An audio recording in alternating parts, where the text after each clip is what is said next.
Champions Club, l'après-match avec Laure, avec Bertrand, avec Gauthier, avec Samir, avec David Ginola. On est ensemble pendant 1 heure après toutes les émotions de multiplex pour tout remettre à l'endroit, vous remontrer toutes les images importantes, des résumés à suivre de Monaco à Bodo Glimt et du Real Madrid, Liverpool et tous les buts de la soirée. Mais la première information, c'est cette défaite du Paris Saint-Germain qui a passé une très mauvaise soirée ce soir. Non seulement une défaite face au Bayern, mais qui a perdu 2 joueurs et 2 joueurs non des moindres.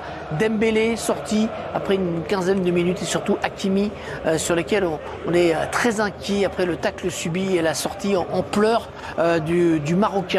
On va tout de suite rejoindre Paul et Sidney pour le résumé de cette rencontre, nous remontrer toutes les actions, tous les buts et revenir malheureusement sur ces 2 événements malheureux pour le club parisien. Oui, ça a été une histoire très compliquée d'entrée pour les Parisiens qui ont été plongés dans la nuit par le réalisme des Bavarois. Ils ont dominé le début de match. Les Allemands, on les a sentis, Sidney Govou, faciles avec le ballon. Ils ont exploité les moindres erreurs des Parisiens. Mauvaise relance derrière, Gnabry talonne. C'est pour Michael Olise et à la conclusion, Luis Diaz qui reprend ce ballon repoussé par Chevalier. Exactement, trop d'erreurs du côté du Parisien dès le départ. On a vu ce gros pressing du Bayern qui a mis en difficulté les Parisiens et là ils en profitent. Voilà, c'est sur cette relance de Mendes qui vient perdre ce ballon et derrière il y a la qualité. Oui. La déviation de Gnabry est magnifique. Olise vient buter sur Chevalier et Diaz a suivi pour finir. On jouait seulement la 4e minute de jeu quand Luis Diaz a frappé dans le but déserté. Derrière, la réaction timide des Parisiens, pas tant que ça, puisque à ce moment-là, Ousmane Dembélé pense égaliser. 22e minute de jeu, oui, mais voilà, sur la reprise de Fabian Ruiz, il est légèrement en avance par rapport à Dayo Upamecano, but logiquement refusé. Exactement, même s'il n'avait pas été trouvé dans ce début de match, il était en renard des surfaces pour essayer de finir. Malheureusement pour le PSG, il était hors jeu. Oui, décision logique de monsieur Mariani. C'est à ce moment-là que Dembélé sent qu'il ne pourra pas aller plus loin. Sortie d'Ousmane Dembélé qui était titularisé par Luis Enrique. Barcola se crée une occasion quasiment tout seul, repoussé par Manuel Neuer. Mais on a senti déjà que ça ne tournait pas bien pour les Parisiens puisque Ousmane Dembélé était sorti alors même qu'il incarnait l'espoir d'un gros match pour le PSG. Regardez, à chaque fois que les Bavarois se sont infiltrés dans la surface de réparation parisienne, dans la moitié de terrain du PSG, c'était dangereux, comme ici avec ce double poteau de Gnabry. Et souvent des pertes de balles dans le camp parisien et derrière les Bavarois qui en profitent très rapidement et là Chevalier est sauvé in extremis par son double poteau.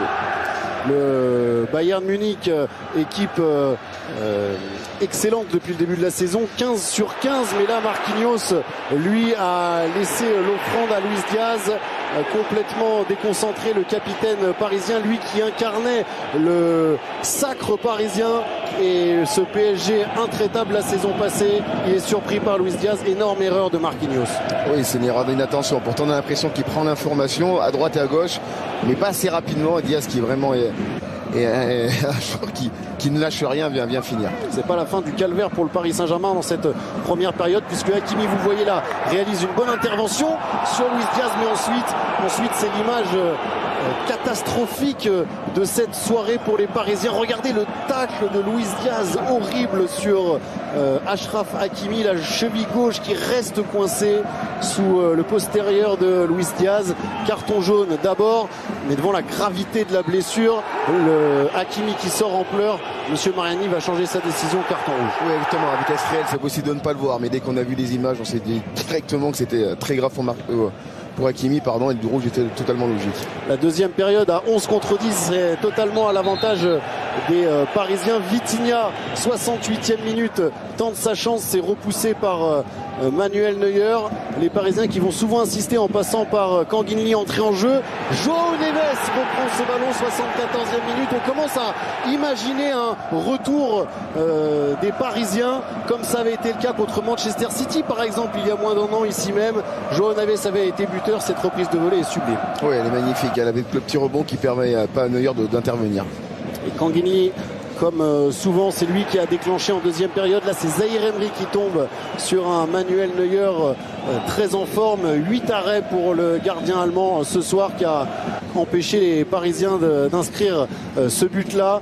continue. Les Parisiens avec cette tête cette fois-ci. João Neves, ça passe juste à côté. Cette fois-ci, le gardien allemand Sidney a été battu. Ah, exactement, c'est pas le plus grand, mais il a un super timing et malheureusement pour le PSG, il n'arrive pas à redresser ce ballon qui vient flirter avec le poteau de Neuer. Et finalement, c'est le Bayern qui s'impose sur la pelouse du Paris Saint-Germain, qui concède sa deuxième défaite, toute compétition confondue cette saison. La première en Ligue des Champions depuis le quart de finale de la saison passée face à Aston Villa. Merci Paul, merci Sidney. Quand on voit la fin, les 20 dernières minutes, on aurait presque des regrets que Paris ne soit pas revenu, mais c'est la première période qui a été complètement ratée par le PSG, qui aurait pu même être mené plus que 2-0.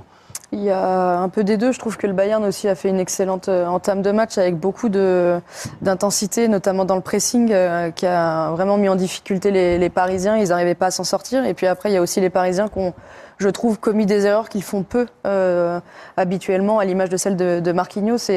Moi, le regret que j'ai, c'est plus sur l'impact qu'a eu João Neves sur aussi le jeu des Parisiens. Il n'était pas titulaire, donc je pense que ça aurait été mieux avec lui d'entrée. Regardez cette image de Hakimi qui quitte le stade avec une botte. On va revenir sur cette faute sur Hakimi, cette blessure. On est un peu inquiet, hein, c'est vrai, parce qu'il y a ce tacle inutile, vraiment. Un tacle d'attaquant. Ouais, vraiment. Et Hakimi qui est sorti en pleurs. Hein. En plus, il vient de marquer 2 buts. Enfin, je veux dire, c'est nul, quoi. Il vient de faire une super mi-temps et là, je trouve qu'il vient gâcher dans l'esprit, en tout cas, sa mi-temps qui était jusque-là parfaitement réussie. Et là, en fait, c'est vrai qu'on voit sa cheville qui se tord. De ma petite expérience, vu que j'ai eu toutes les blessures de la terre, ça ressemble à une entorse grave de la cheville. Les entorses en pivot qui sont un peu plus longues que les entorses simples, on va dire, je dirais au moins 6 semaines, 6-8 semaines. Donc jusqu'à la trêve, ça semble être un peu compliqué de récupérer. Semaines, plus la rééducation, donc ça fait... Non, 6-8 semaines, j'entends de reprise, mais je pense que de toute façon, on ne le reverra pas avant la trêve. Donc la CAN, c'est pour ça, oui, on l'a vu en pleurs. Je pense qu'il a compris Hakimi tout de suite. Et la CAN, elle démarre dans moins de 7 semaines. Ce sera le 21 décembre, le premier match pour le Maroc. Elle avait évidemment beaucoup d'importance, cette compétition. On en a toujours pour Achraf Hakimi, puisqu'elle sera à domicile au Maroc, et s'il vient à rater cette compétition, ce serait encore plus un coup dur pour lui dans cette saison. Parce qu'il a mal, les gars. Il pleure pas par rapport à la CAN, il pleure parce qu'il a mal. Oui, bien sûr, mais je pense qu'il y a aussi tout ça en tête à ce moment-là. Le jour de son anniversaire. Le jour de son anniversaire. Ouais, la soirée a été catastrophique. C'est le jour de votre anniversaire et c'est vrai que la CAN, moi je l'ai vu au mois d'août, Achraf, pour l'interview qu'on avait faite de lui avec Canal. Bon, il y pensait déjà comme si ça allait être le lendemain. Il suffit d'aller au Maroc, tout le monde peut y aller régulièrement. Il y a le roi, il y a lui, quoi. Donc là, je pense que il est de partout. Je peux confirmer, il est de partout. Mais voilà, donc là, Paris, je pense que c'est un truc c'est terrible parce qu'il a la soirée cauchemardesque. Pour Paris, depuis le début de la saison, avec toutes les blessures successives qu'il y a eu, tout le monde disait pourvu que ça n'arrive pas à Hakimi et à Nuno Mendes. Et là, pour le coup, c'est. On n'est pas à l'abri, Hervé. Alors, attendez, Marquinhos parle des joueurs peut-être pas à 100%. Lui aussi, d'ailleurs, il dit, moi, d'ailleurs. Il s'inclut dedans. On mettait en avant-match le mérite de la défense parisienne. Ce soir, ils ont été moins bons.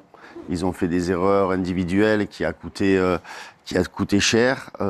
Discuter peut-être les choix du 11 de départ de Luis Enrique. Alors justement, dans ce choix, il y avait Dembélé. On s'est posé, je vous ai posé la question au début. Et en plus, on disait, est-ce qu'il va sortir au bout d'un quart d'heure? Il est sorti. On m'avait tous dit, c'est pas possible. S'il joue, c'est qu'il est à 100%. Manifestement, il ne l'était pas, puisqu'il est sorti assez vite. Mais c'est la faute des deux, là. Après le match face à Nice, on voit bien Dembélé. C'était pas un coup de poker menteur qui dit qu'il avait mal. Après, il fait jouer. S'il fait jouer Luis Enrique, c'est qu'il lui a posé la question s'il se sentait bien Dembélé. Et Dembélé a dû lui dire oui. C'est pour ça qu'il a fait débuter, parce qu'il n'y a aucun risque à prendre sur un match aussitôt dans la saison. Avec Dembélé a influencé son entraîneur pour jouer? Mais c'est sûr que quand on est à ce niveau et à ce statut de joueur, on te demande comment tu te sens. Et je pense que Dembélé, le fait d'avoir été indisponible pendant une certaine période, il s'est dit oui, je suis là, je suis prêt, mais je pense que les torts sont partagés. Et dans son langage corporel, le Ousmane Dembélé de la saison passée, quand on le voyait prendre le ballon, accélérer, avoir vraiment de la dynamique de jeu, là, j'ai l'impression que depuis qu'il est revenu de blessure, on sent quand même qu'il y a le poids de cette blessure. On ne sent pas le garçon qui est à 100%, qui est complètement libéré, ne serait-ce que dans sa façon de bouger sur le terrain. On n'a pas le Ousmane Dembélé à 100%. Vous avez vu les images là, de Jean-Jacques Amsalem, on a vécu en direct le moment où Dembélé renonce à ce match. Oui, il annonçait qu'il était hors jeu, mais il avait une tête aussi où on avait l'impression qu'il... Il n'était pas là. Il savait qu'il avait mal ou... Non, le seul truc, c'est qu'on ne s'attendait pas à ce que ça arrive, parce que c'est surtout que Luis Enrique, depuis le début, c'est celui qui prône le zéro risque. Zéro risque.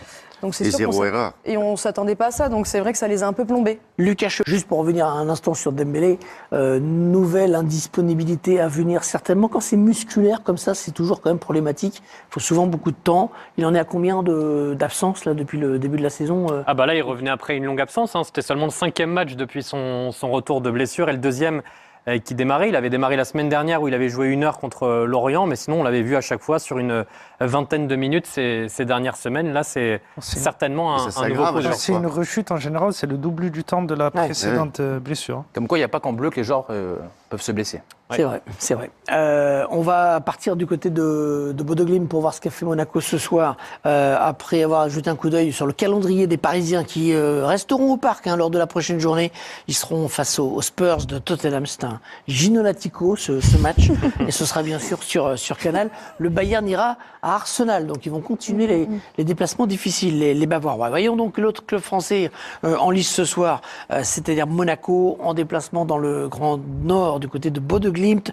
Première fois qu'un club du championnat de France se déplace dans cette contrée très nordique. Nous allons vivre les meilleurs moments de cette rencontre, préparée par Zaïrou, limité aux nouvelles blessures. Diplomate, ouais. Et puis il se protège aussi sur ses choix, finalement. Mais c'est pas neutre, moi je trouve, quand même, comme soirée. C'est-à-dire que vous avez le capitaine et l'entraîneur qui, comme nous, ont vu quand même qu'une équipe leur était largement supérieure à 11 contre 11. Et c'est quand même nouveau. Moi, ça fait très longtemps que j'ai pas vu le PSG largement. La dernière fois, c'était en finale de Coupe du Monde des clubs, mais ça faisait suite à une saison très, très longue, etc. Là, moi, c'est une surprise pour moi de voir le PSG aussi largement giflé par une équipe pendant 45 minutes. Et vous avez un entraîneur qui, pour la première fois, est contredit en ce qu'il dit, ce qu'il fait et ce qui se passe. C'est-à-dire qu'il dit tous mes joueurs jouent à 100%. Marquinhos dit plusieurs d'entre nous n'étions pas à 100%, dont moi. Donc c'est-à-dire que tout le monde n'était pas à 100%. Je prends pas de risque. Dembélé se répète. Bon, alors moi j'entends parfaitement ce que dit Samir. C'est vrai que souvent ce sont les entraîneurs qui se font démonter parce qu'on dit ouais mais l'entraîneur il doit savoir. Enfin bon, il peut pas personne n'est dans la cuisse de Ousmane Dembélé. Bon, à la fin là, Deschamps s'est pris une volée de bois vert il y a un mois quand Désiré Doué et Dembélé se sont blessés. Là, je trouve qu'il est dans une position de force, Luis Enrique, parce qu'il a gagné avec des champions, parce que tout est bien géré. Là, bon, il y a un choix qui lui donne parfaitement tort. Et on est au 4 novembre et Dembélé, il n'a pas toujours commencé vraiment sa saison. Ça pose question. Ah, mais à la différence du passé, il a admis que le Bayern était supérieur. Il s'est pas trouvé d'excuses. Il a dit, au début, sans aucun doute, ils étaient meilleurs que nous. Au début, on a fait des cadeaux, mais bon, après mais c'est vrai que quand on revoit les buts, c'est 2 cadeaux. Mais d'autres buts peuvent arriver qui n'ont pas été convertis, mais reconnaît, il dit on aurait pu en prendre plus. Donc là, en avant-match, on disait que c'était un test. Quand on dit un test grandeur nature au niveau européen pour le Paris Saint-Germain, qui n'avait plus retrouvé autant d'adversité. Là, ce soir, on s'est rendu compte que le Bayern était une équipe sur laquelle il va falloir compter cette saison en Ligue des Champions, mais clairement. On n'avait pas beaucoup de doutes là-dessus. Ça fait 16 matchs, 16 victoires pour le Bayern. On rappelle le calendrier, parler du calendrier. Ce sera Lyon en championnat en déplacement ce week-end. Et prochain match de Ligue des Champions, les Spurs. Je veux dire par là, Hervé, que si le Paris Saint-Germain avait battu le Bayern 3-0 ce soir, ça rebattait les cartes. Oui. Mais les cartes n'ont pas été rebattues. Non. Monaco, en revanche, s'est remis à l'endroit. Et Monaco est ce soir 18e. C'est-à-dire qu'ils sont remontés dans la zone qui les permettrait de jouer les playoffs. C'est bien grâce au but de Balogun. Juste pour le plaisir, on va le revoir. Merci d'avoir regardé la vidéo. N'hésitez pas à laisser un commentaire pour partager vos impressions. Et à vous abonner pour ne rien manquer. À très bientôt pour de nouvelles aventures.